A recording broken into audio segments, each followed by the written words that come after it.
नाज़रीन, अवामी न्यूज़ में ख़बरनि जो सिलसिलो जारी है। इन वक्त असीं तव्हांखे खिपरो खां ख़बर ॾींदा हलूं त खिपरो वेझो ॻोठ अहमद खान राजड़ में पीराने पीर दस्तगीर जी 11वीं शरीफ़ जे मुनासिबत सां जलसो थियो। हिन हवाले सां वधीक तफ़सील ॾिसूं था अवेस कुंबर जी इन रिपोर्ट में। खिपरो वेझो ॻोठ अहमद खान राजड़ में पीरान पीर दस्तगीर शेख अब्दुल कादिर जीलानी जी 11वीं जे सिलसिले में जलसो थियो, जंहिंमें वॾे तइदाद में माण्हुनि शिरकत कई।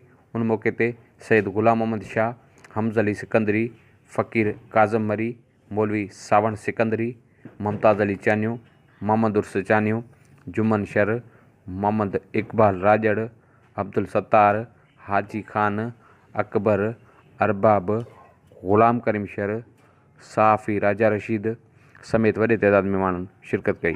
ताला जे कामिल वली सईदना गौसे आज़म रज़ी अल्लाह ताला जी 11वीं शरीफ़ मल्हाए आख़िर में 11 कुल पढ़ी करे उन जो ईसाले सवाब सईदना अब्दुल कादिर जीलानी रज़ी अल्लाह ताला खे बख़्शींदा आहियूं ऐं ॿियो बि जेके अल्लाह ताला जा कामिल वली आहिनि उन्ही खे बख़्शींदा आहियूं। ऐं पीरान पीर दस्तगीर अब्दुल कादिर जीलानी जे नाले सां 11वीं शरीफ़ हमेशह कंदा रहंदा आहियूं।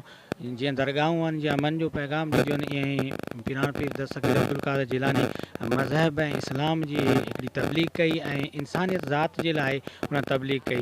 मज़हब ऐं अमन ऐं भाईचारे जे लाइ हुन जा तबलीग कई। उही पैगाम असां आवाम ताईं ऐं मौलवी हज़रात जेके आहिनि उहे आवाम ताईं इहे पैगाम पहुचाईंदा आहिनि त अमन ऐं भाईचारी मज़हब ऐं इस्लाम छा थो चवे ऐं उनजे तरीक़ेकार ते कीअं हलणो आहे, उहे शइ कंदा आहियूं।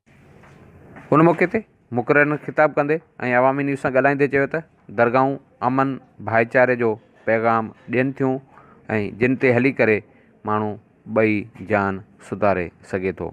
अवेस कुंबर, अवामी न्यूज़, खिपरो।